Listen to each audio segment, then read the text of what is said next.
Good morning, everyone. My name is Onepeg, and in today's video, we have patch notes. We actually have a patch, and it looks like it's a good one, at least in the notes. Anyway, obviously, I'm going to be in there testing and doing all kinds of other things, so if you want to come check it out, I will be live once this video is live at twitch.tv/Onepeg. Anyway, this is according to a preliminary roadmap that we ended up seeing in prior weeks. So today's patch was update 13.0.5, where they went through and talked about fixes of visual problems and audio and the fixes to the lighthouse map and other things. So here we actually have the notes that were posted by Apple. We present the Escape from Tarkov 13.0.5 patch notes. The first iteration of the sound positioning settings on all locations has been completed. So I will obviously be in there doing a whole bunch of testing to see how good the Oculus audio engine is working. We'll put it through its paces. But they do specifically mention configuring the sound system for Lighthouse and for Interchange, which were the last two maps that were remaining. Also, certain areas of Reserve and Labs, meaning like you could hear the underground from above ground on Reserve, for instance. Labs, you can end up hearing all kinds of wonky stuff. This is something that we will definitely be in there testing and checking out. I will definitely have a video following up for you on that. You know how much we love our audio. Reworked the sound engine for voice lines. The sound is now more realistic. Adjusted curves for the volume drop, muffling, transparency of sound at distance. Voice lines are balanced in accordance with the loudness of the phrase. So certain voice lines will be louder than others if they're shouting, quieter, right? Muffling was obviously a thing, like through walls and through floors and ceilings. It was really, really muffled, so maybe they've ended up making it a little bit more audible. We'll again have to see. Improved active headset system. Lowered the volume level for all headsets. Amplified high frequencies for more realistic sound. So that's interesting. So there's going to be a little bit more detail in all the headsets, but that also will likely mean that the sound of walking through brush and stuff could end up hurting more. We'll have to play with that. Added functionality that gives some headsets an advantage by increasing the hearing radius of footsteps and voices. So this is interesting. All of the headsets have had this built into them already. There were certain amplifications that were being made, compression that was being done to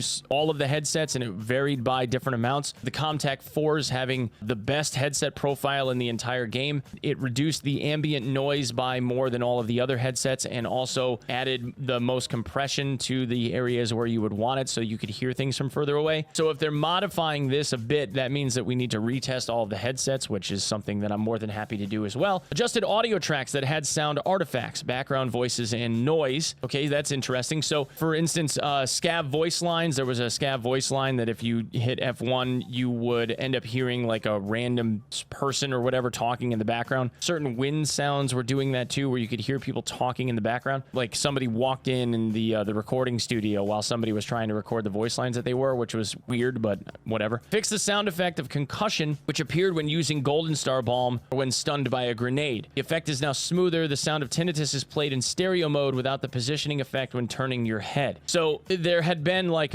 they would play that tinnitus sound, but it would be like in one spot, and then you would turn your head and the spot would change instead of just being kind of everywhere. Unfortunately, this also means that especially folks that had served in the military, like Pool Shark, for instance, this is going to end up being more bothersome than not because it triggers tinnitus in IRL in people when this ends up hitting, which I guess is a testament to how good of a sound effect it is, but also, damn. Balanced sound volume for M18 grenades to match other grenades of this type, okay? Fixed an issue with short-term muting of sounds when the sound source transitions between rooms. So this is a crossfade, and this is something that I had tested before where the ambient sound from outside, if you're outside and you walk toward the inside, there's a crossfading where everything kind of goes away from the outdoors and then fades in from the indoors. The problem is that where that crossfade was happening would cause like a 200 ms period of time where everything was just dead quiet and muted. So I'm glad that they fixed this. Fixed an issue that occurred when opening a door. The sound source behind it could sound muffled. Fixed an issue where leaning against a wall would allow you to hear everything in the room behind the wall. Yeah, because your head would clip through the plane. So that's good. Fixed visual bugs when using flashlights. Flashlights no longer shine through walls and other obstacles. I'll believe that when I see it, but that's amazing if that's true. Fixed flickering of disabled flashlights on weapons on your back. I'm glad that they fixed that bug because that was was something that everybody was like, well, I can see where everybody is even though the flashlights are off. Fixed brightness and beam range of some flashlights. So we'll see how bad the eye bleed is from flashlights now. I feel like the flashlights have been adjusted like a dozen plus times. Bots can no longer instantly rotate while prone, so that's good, because you would see like sometimes they'd go prone in like really weird places. You see them spin around like a top. And then number 4, disabled experience gain for killing and looting players in the same group. Dog tags of such players will be sold to traders for 1 ruble and will not be considered found in raid. So interesting little history lesson with this one. Back in the 0.8, 0.9 days,